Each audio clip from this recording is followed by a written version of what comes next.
আসসালামু আলাইকুম। কেমন আছেন সবাই? আশা করি সবাই অনেক ভালো আছেন। আবারও নতুন একটি ডেইলি ব্লগ নিয়ে হাজির হলাম।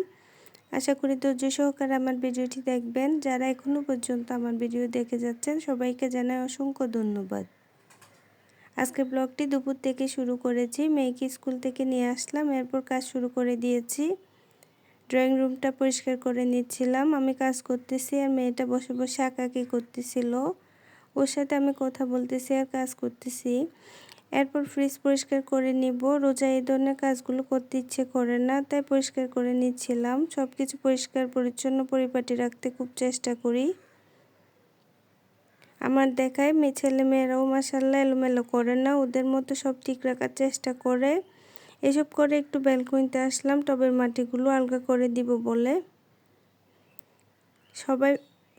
সবাই বলে কিছুদিন পর পর এভাবে মাটি আলগা করে দিলে নাকি ভালো। আপুরা, আমার ভিডিও যদি আপনাদের একটু ভালো লেগে থাকে প্লিজ একটা লাইক দিয়ে দিবেন। আপনাদের একটা লাইক আমার পেজটাকে অনেকের কাছে পৌঁছে দিতে সাহায্য করবে।